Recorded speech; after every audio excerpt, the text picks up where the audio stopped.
একটি ছোট্ট গ্রামে থাকতো রাশেদ নামে এক যুবক। ছোটবেলায় সে খুব ভালো ছিল। 5 ওয়াক্ত নামাজ পড়তো, কোরআন তেলাওয়াত করত এবং মসজিদে যেত নিয়মিত। তার বাবা মা তাকে খুব ভালোভাবে ইসলামী শিক্ষা দিয়েছিলেন। কিন্তু সময়ের সাথে সাথে রাশেদের জীবন বদলে যেতে লাগলো। নতুন বন্ধুদের সাথে মিশতে মিশতে সে ধীরে ধীরে নামাজ ছেড়ে দিল। মসজিদে যাওয়া কমে গেল, কোরআন পড়া বন্ধ হয়ে গেল। তার মনে আল্লাহর কথা কমে গেল। দুনিয়ার আনন্দই তার কাছে বড় মনে হতে লাগলো। রাশেদ ভাবতো, আমি তো এখনো তরুণ, পরে তওবা করব, এখন একটু আনন্দ করি। এইভাবে দিন যেতে লাগলো। কখনো কখনো তার মনে অদ্ভুত শূন্যতা আসতো।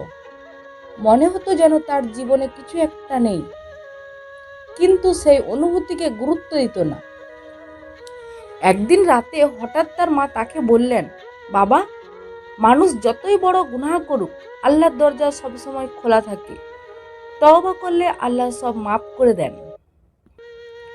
মায়ের কথা শুনে রাশেদের মনে একটু নাড়া দিল, কিন্তু সে তখনও পুরোপুরি বুঝতে পারেনি যে তার জীবনে বড় পরিবর্তন খুব শীঘ্রই আসতে যাচ্ছে। সেই রাত থেকেই তার জীবনে শুরু হতে চলেছিল এক নতুন অধ্যায়, তওবার পথে ফিরে আসার শুরু। মায়ের সেই কথাগুলো শোনার পর থেকে রাশেদের মনে এক ধরনের অস্থিরতা শুরু হলো।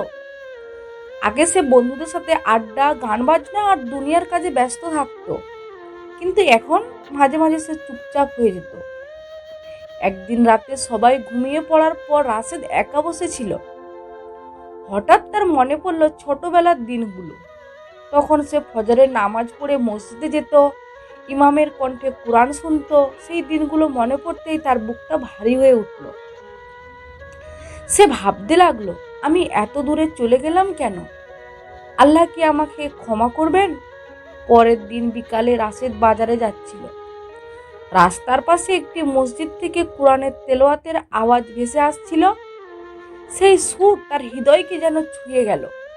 সে কিছুক্ষণ দাঁড়িয়ে শুনতে লাগলো। তার চোখে অজান্তে পানি চলে এলো। অনেক দিন পর তার মনে আল্লাহর কথা এত জোরে ধরা দিল। সেই দিন রাতে রাশেদ বিছানায় শুয়ে ভাবছিল, আমি যদি আবার নামাজ শুরু করি, আমি যদি আল্লাহর কাছে ক্ষমা চাই। কিন্তু শয়তান তার মনে কুমন্ত্রণা দিল,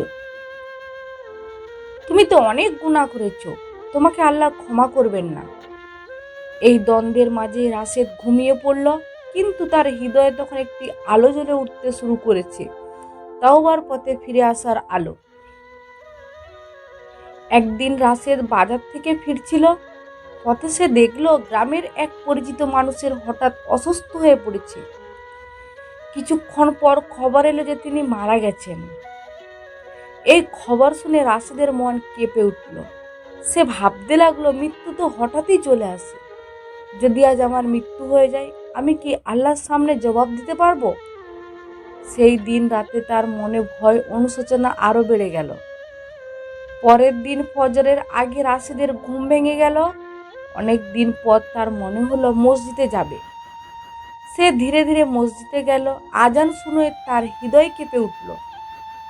নামাজে দাঁড়িয়ে সে অনুভব করলো যেন তার হৃদয় নরম হয়ে গেছে। নামাজ শেষে সে অনেকক্ষণ চুপচাপ বসে থাকলো। এক রাতে রাশেদ সেজদায় পড়ে কাঁদতে লাগলো। সে বলল, হে আল্লাহ, আমি অনেক ভুল করেছি, আপনি আমাকে ক্ষমা করুন। তার চোখ দিয়ে অশ্রু পড়তে লাগলো। সেই রাতে সে শান্তি অনুভব করলো। রাশেদ সিদ্ধান্ত নিল সে নতুন জীবন শুরু করবে। সে নিয়মিত নামাজ পড়তে লাগলো, কোরআন পড়া শুরু করলো এবং খারাপ বন্ধুদের থেকে দূরে থাকতে লাগলো। গ্রামের মানুষ তার পরিবর্তন দেখে অবাক হয়ে গেল। রাশেদ এখন শুধু নিজের জন্য না, অন্যদের জন্য ভালো কাজ করতে শুরু করলো। সে গরিব মানুষদের সাহায্য করত এবং ছোটদের ইসলামী শিক্ষা দিত। তার হৃদয়ে এক নতুন আনন্দ জন্ম নিল। কিছু পুরানো বন্ধু আবার তাকে খারাপ পথে ডাকতে লাগলো, কিন্তু এবার রাশেদ দৃঢ়ভাবে না বলল। সে বুঝে গেছে যে সত্যিকারের সুখ আল্লাহর পথে। একদিন গ্রামের ইমাম বললেন, যে ব্যক্তি সত্যিকারভাবে তওবা করে, আল্লাহ তার গুনাহ ক্ষমা করে দেন এই কথা শুনে রাশেদের হৃদয় ভরে গেল। কয়েক বছর পরে রাশেদ গ্রামের একজন ভালো মানুষ হিসেবে পরিচিত হয়ে গেল। মানুষ তার কাছে পরামর্শ নিতে আসতো। সে সবসময় বলতো, মানুষ যত বড়ই গুনাহ করুক, যদি সত্যি তাওবা করে, আল্লাহ অবশ্যই তাকে ক্ষমা করবেন। এইভাবেই রাশেদের জীবন প্রমাণ করে দিল, সত্যিকারের তওবা মানুষের জীবনকে সম্পূর্ণ বদলে দিতে পারে।